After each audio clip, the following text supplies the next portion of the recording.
नमस्कार विद्यार्थ्यांनो, आज आपण नॉन टेक्स्च्युअल पार्ट 5 चालू करतोय. याही भागामध्ये आपण काही सिमिलॅरिटी, पायथागोरस या प्रकारची गणितं पाहणार आहोत. फिगर आपल्याला पलीकडे दिलेली आहे. गणित असं आहे, in triangle A B C angle A C B is equal to 90 degree. C या ठिकाणी 90चा अँगल आहे. Seg C D perpendicular to seg A B. C पासून डी वर एक ए बी वर एक परपेंडिक्युलर काढलाय, त्याचं नाव सी डी आहे. Seg D E perpendicular to seg C B. C पासून इथं परपेंडिक्युलर डी या ठिकाणी आलाय, डी पासून परत परपेंडिक्युलर पलीकडे गेलेला आहे. नीट लक्षात घ्या. Show that C D square into A C, हे आपल्याला प्रूव्ह करायचं आहे. C D square into A C is equal to A D into A B into D E, हे आपल्याला प्रूव्ह करायचं आहे. जर या ठिकाणी गुणाकार दिसत असला, स्क्वेअर दिसत असला, तरी भाग अतिशय सोपा आहे. फक्त आपल्याला विचार करता आला पाहिजे की हे मिळणार कसं कसं. ह्यातले जे सेगमेंट्स आहेत ते कसे मिळू शकतात. आपल्याला तर पाहिजे पहिलाच सेगमेंट सी डी स्क्वेअर. बघा, जर आपण ह्या अशा ट्रायंगलचा विचार केला की या ठिकाणी ए सी बी हा राईट अँगल्ड ट्रायंगल आहे आणि सी पासून ए बी वर डी या ठिकाणी परपेंडिक्युलर काढलेला आहे. आपल्याला एक प्रॉपर्टी माहिती आहे, इन एनी राईट अँगल्ड ट्रायंगल, जर आपण या राईट अँगल पासून परपेंडिक्युलर काढला तर तो परपेंडिक्युलर काय असतो, तो perpendicular is the geometric mean of two parts of hypotenuse. That is C D is the geometric mean of A D and B D. And according to property of geometric mean, CD square is equal to AD into BD. हे आपल्याला मिळालं. म्हणजे पहिल्यांदा आपल्याला CD square पाहिजे होता, तो मिळाला. बघा, सुरुवातीला आपण right angle triangle A C B घ्यायचा. सी डी परपेंडिक्युलर आपल्याला दिलेला आहे, याचा अर्थ C D square is equal to A D into B D, equation number 1. आता काय काय पाहिजे, अजून काय काय मिळालं. सी डी स्क्वेअर मिळाला, ए डी मिळाला, बी डी नको आहे आपल्याला. इथं C D square is equal to A D पाहिजे फक्त, ह्यातला बी डी नको होता.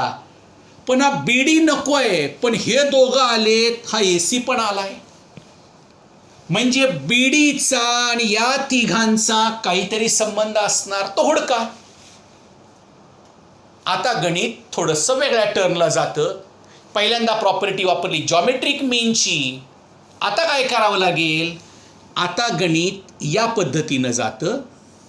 हा ट्रायंगल आहे ए सी बी, जो राईट अँगल आहे. पुढचा ट्रायंगल आहे डी ई बी, जो राईट अँगल आहे. आता फक्त हे दोन ट्रायंगल्स आपल्याला सिमिलर दाखवायचे. या ठिकाणी सिमिलर न दाखवताही जाता येतं, बेसिक प्रमाणे थेरमकडे जाता येतं, पण गणित विनाकारण वाढतं. साधं सोपं, या ठिकाणी हे दोघंही राईट अँगल्ड ट्रायंगल्स आहेत, दोन्ही 90चे आहेत आणि अँगल बी कॉमन आहे. These two triangles are similar by a test. Which triangles? आपण पहिल्यांदा लहान घेऊ. Triangle DEB similar to triangle ACB. DEB ACB. If two triangles are similar, then corresponding sides are in proportion. Which sides are in proportion? DE upon AC is equal to EB upon CB is equal to DB upon AB. आता आपल्याला जेवढ्या पाहिजे तेवढ्याच साईडचा विचार करा. आपल्याला पाहिजेलंय ए C. दिसतो कुठं ए सी? ए सी इथं आहे, म्हणजे हा रेशो पाहिजेलाय. पुढचा ए बी, या ठिकाणी ए बी हा रेशो पाहिजे, म्हणजे या रेशोचा आपल्याला काहीही उपयोग नाही. आता उरले दोनच रेशो मांडा खाली. काय येणार आहे? DE upon A C is equal to, ह्या डी बीच्या ऐवजी आपण बी डी मांडूयात, कारण आपल्याला सेगमेंट बी डी पाहिजे होता. डी बीच्या ऐवजी बी डी अपॉन ए बी. इथं क्रॉस मल्टिप्लिकेशन करा. काय येणार क्रॉस मल्टिप्लिकेशन? मी असं घेतो, B D into A C is equal to A B into DE. इथं ए सी न गुणले, तिकडे गेल्यावर भागायचं, कारण आपण बीडीची किंमत काढतोय. हे दोन तर ऑलरेडी मिळालेत. आता बघा काय होईल इथं, BD is equal to A B into DE upon A C. ही इक्वेशन नंबर 2. ह्याला इक्वेशन नंबर 1 दिलंय आपण. Put the value of equation number 2. From equation number 2 कोणाची व्हॅल्यू मिळाली? बीडीची. Put this value in equation number 1. We get CD square is equal to AD into हा BD काढायचा आणि त्याच्याऐवजी हे सगळं मांडायचं, म्हणजे काय येणार? AB into DE upon AC. आता AC न इथं भागलंय, इकडे आल्यावरती गुणावं लागेल, म्हणजे काय मिळालं आपल्याला? C D square into A C is equal to A D into A B into DE. हेच आपल्याला प्रूव्ह करायचं होतं. गणित अतिशय सोपं आहे. फक्त राईट अँगल ट्रायंगलमध्ये पहिल्यांदा जॉमेट्रिक मीनची प्रॉपर्टी आणि नंतर दोन ट्रायंगल सिमिलर घ्यायचे. हे बेसिक प्रपोर्शनॅलिटी थिअरमनं सुद्धा येतं, पण यांना आपल्याला हे फार सोपं जातं. आता आपण पुढचं गणित बघूयात. पुढचं गणित, in an equilateral triangle A B C. आपल्याला इक्विलॅटरल ट्रायंगल दिलाय, हा सगळ्यात महत्त्वाचा भाग आहे. The side B C trisected at D. Trisected याचा अर्थ डिव्हाइड इन द रेशो 2:1 और 1:2. बायसेक्ट दोन समान भाग करणे. ट्रायसेक्ट म्हणजे काय? तीन समान भाग एका पॉईंटनं होत नसतात. ट्रायसेक्ट याचा अर्थ डिव्हाइड इन द रेशो 1:2, 2:1, दोन्हीपैकी एक काहीतरी. Prove that 9AD square, 9AD square is equal to 7AB square. हे आपल्याला प्रूव्ह करायचं आहे. एकदा का हे गणित आलं तर अशा प्रकारची कितीतरी गणितं येतात. या ठिकाणी ट्रायसेट केलेलं आहे. कदाचित B D is equal to 1/4 BC घेतला तर वेगळी पद्धत येईल. B D is equal to 1/5 BC घेतला तर हे फक्त बदलत जातं. प्रकार एकच आहे, नीट लक्षात घ्या. चुकून परीक्षेमध्ये या ठिकाणी 27, या ठिकाणी 17 असं जरी काही आलं तरी वेगळं काही नसतं. या ठिकाणचं डिव्हायडेशन बदललेलं असतं. इक्विलॅटरल ट्रायंगलमध्येच सगळं येणार आहे. भाग सोपा आहे. आपल्याला इक्विलॅटरल ट्रायंगल दिलेला आहे. ट्रायसेक्टचा अर्थ आपल्याला कळतो. या प्रकारची 2-3 गणितं तयार करता येतात, ज्याप्रमाणे डी पॉईंट हा डिव्हायडेडचा रेशो जो बदलत जातो त्यानुसार हे बदलत जातं, लक्षात ठेवा. त्यामुळे एक जरी गणित या प्रकारचं आलं तर सगळी गणितं या प्रकारची येतात. इथं आपल्याला कन्स्ट्रक्शन करावी लागणार आहे. ए पासून जो व्हर्टेक्स आहे त्याच्यापासून बरोबर आपल्याला परपेंडिक्युलर काढायचा आहे बेसवर. हा परपेंडिक्युलर आपण ई या नावानं घेऊ. तुम्ही जे पाहिजे ते नाव देऊ शकताय. बघा, आता अर्थ कळणं काय गरजेचं आहे की डी हा बी सीला ट्रायसेट करत होता. याचा अर्थ या ठिकाणी हा जो सेगमेंट बी सी दिसतो तो या डी पॉईंटमुळं 1:2 या रेशोमध्ये डिवाइड झाला आहे. हे तर 2:1 असं नाही म्हणता येत. पलीकडे मोठा भाग दिसतोय आपल्याला सरळ सरळ. आता जर आपण या ए बीची लेंथ आहे तेवढीच BCची आहे आणि तेवढीच ACची पण आहे. आपण इक्विलॅटरल ट्रायंगलची साईड X कन्सिडर करूयात. Consider side of triangle ABC is equal to X. Triangle ABC is an equilateral triangle, therefore AB is equal to X, BC is equal to X. हा संपूर्ण BC X आहे आणि AC पण X. इसचा काही संबंध आपल्याला येणार नाही. आता BD ट्रायसेक्ट किंवा पॉइंट D ट्रायसेक्टेड साइड BC, याचा अर्थ BD is equal to 1/3 X, CD is equal to 2/3 X. कारण रेशो डिवाइड काय होणार आहे? 1:2. 1:2 याचा अर्थ हा भाग 1/3 आणि पलीकडचा भाग 2/3. बघा आता याच्यावरून आपल्याला 2 लेंथ मिळाल्या आणि त्या लेंथ कळल्या पाहिजेत. काय length मिळाल्यात? BD is equal to 1/3 X and CD is equal to 2/3 X. BD मिळाला 1/3 X, CD मिळाला 2/3 X. तसा याचाही आपल्याला उपयोग नाही. फक्त तुम्हाला समजण्यासाठी सांगितलंय, कारण 1:2 या रेशोमध्ये डिवाइड केलंय. आता मूळ भाग कोणता आहे? तर हा जो ट्रायंगल AED दिसतो, हा मधला ट्रायंगल, याच्या आपल्याला साइड्स माहीत व्हायला पाहिजे. कारण आपल्याला प्रूव्ह करायचं आहे 9AD² is equal to 7AB². आता हे सगळं ABच्या भाषेत रूपांतरित व्हायला लागलंय. कारण ABची लेंथ किती मांडली आपण? X.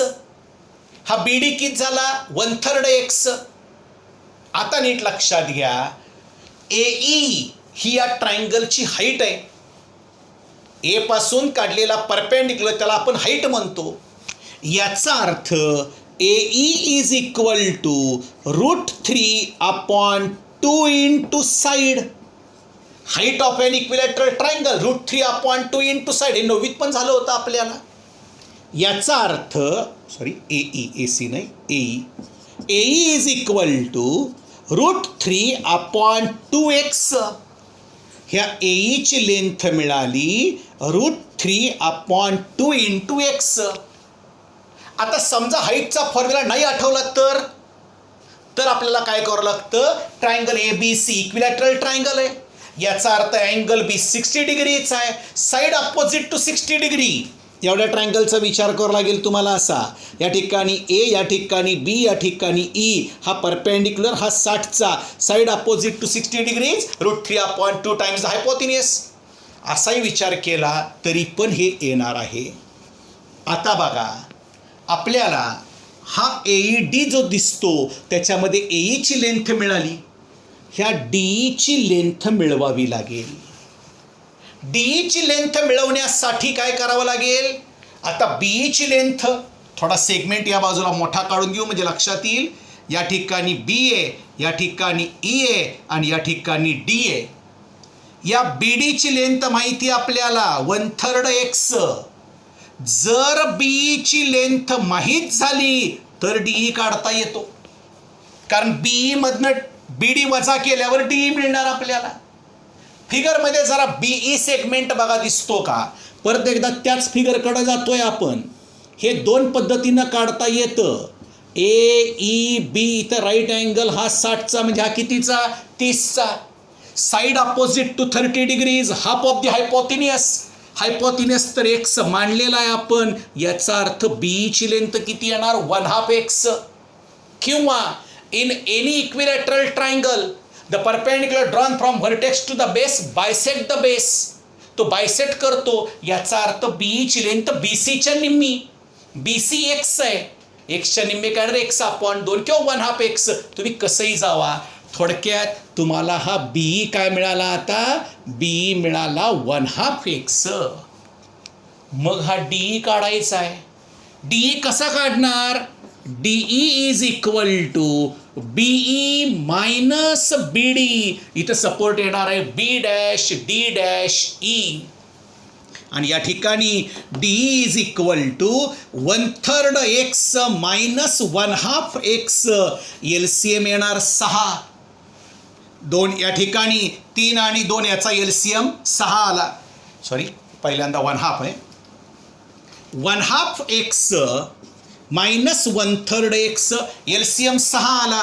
3 नी 1 ला गुणल्यावर 3x minus 2x, that is x upon 6 is the length of DE. या DE ची लेंथ आली x अपॉन 6. आता गणिताचा शेवटचा टप्पा. आधी आत्तापर्यंत केलेला भाग नीट समजावून घ्या. BC trisected at point D. याचा अर्थ काय झाला? BD is equal to 1/3 BC म्हणजेच 1/3 एक्स. CD ची गरज नाही, पण मी तुम्हाला काढून दाखवलेला आहे. त्यानंतर आपण AE ची लेंथ काढली. AE हाईट आहे. Height √3/2 times side, √3/2 into x येणार. साईड अपोजिट टू 60 डिग्री घेतलं तरी पण चालतं. त्यानंतर आपण संपूर्ण BE ची लेंथ काढली. BE ची लेंथ आली 1/2 एक्स आणि त्या BE मधनं BD सबट्रॅक्ट केल्यावर काय मिळणार? DE. या ठिकाणी आपण सबट्रॅक्शन केली. हे सगळं कॅल्क्युलेशन झाल्यावर आता गणितामध्ये फक्त आपल्याला पायथागोरस वापरायचा आहे. कुठं पायथागोरस वापरायचा? हा ट्रायंगल AED दिसतो तिथं पायथागोरस वापरायचा. बघा, इन ट्रायंगल AED according to Pythagoras theorem AD square is equal to AE square plus DE square.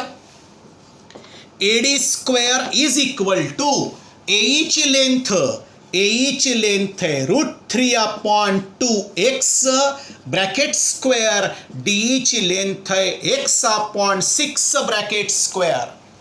या ठिकाणी AD square is equal to याचा स्क्वेअर 3, 2चा स्क्वेअर 4, एक्सचा स्क्वेअर एक्स स्क्वेअर प्लस हा एक्स स्क्वेअर आणि 6चा स्क्वेअर येणार आहे 36.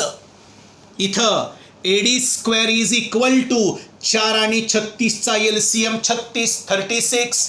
4 9 36, वरती 9 नी गुणा, 9 त्रिक 27, 27 एक्स स्क्वेअर. या ठिकाणी येणार आहे हा एक्स स्क्वेअर. आता बघा, या ठिकाणी आपल्याला फक्त भाग नीट घालवायचा आहे. काय राहिलं? इथं येणार आहे AD square is equal to 27 आणि 1 28, 28 एक्स स्क्वेअर अपॉन 36. या दोघालाही 4 नी भाग जातो. AD square is equal to 7x square upon 9. 4 7 28, 4 9 36, 9 नी भागलं, इकडं आल्यावरती गुणायचं. याचा अर्थ 9 AD square is equal to 7x square. आणि x आपण कुणाला मानलंय? AB चालतो, BC चालतो, AC पण चालतो, कारण सगळ्या साईड सारख्याच आहेत. इथे येणार आहे 9 AD square is equal to 7 AB square. गणित थोडंसं मोठं आहे. पहिल्यांदा कॅल्क्युलेशन नीट आलं पाहिजे. हे रिपीट एकदा बघा म्हणजे नीट लक्षात येईल. पहिल्यांदा आपल्याला BD ची लेंथ काढावी लागेल. एकदा का AB कन्सिडर केला की पुढचं सगळं सोपं जातं. BD ची लेंथ काढा, AE ची लेंथ काढा, BE ची लेंथ काढा आणि त्याच्यावरून DE काढा. 4 लेंथ तुम्हाला काढता आल्या की पुढं फक्त पायथागोरसच आहे. बाकीचा भाग सगळा सोपा आहे. आता पुढचं गणित बघूयात. पुढचं या प्रकारचे गणित आपल्याला पुस्तकामध्ये आहे.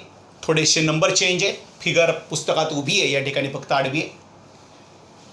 In figure, each of segments PA, QB, RC and SD हे सगळे जे सेगमेंट्स आहेत परपेंडिक्युलर टू लाईन L, ही लाईन L आहे त्याला ते परपेंडिक्युलर आहेत.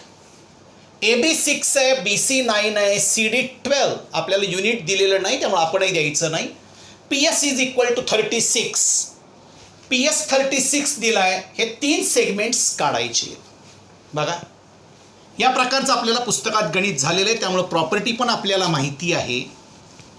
3 सेगमेंट्स आपल्याला परपेंडिक्युलर दिले, 4 सेगमेंट्स परपेंडिक्युलर दिलेले आहेत.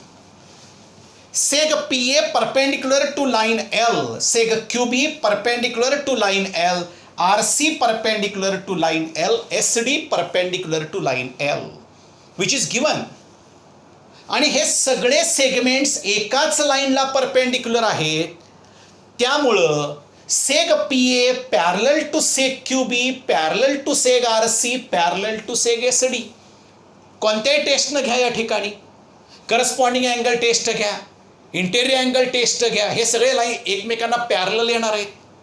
आणि according to property of parallel lines, 3 parallel lines म्हणायचं नाही, कारण इकडे 4 आहेत. According to property of parallel lines ratios are same. कोणते रेशो सारखे असतील? रेशो सारखे असणार आहेत या ठिकाणी PQ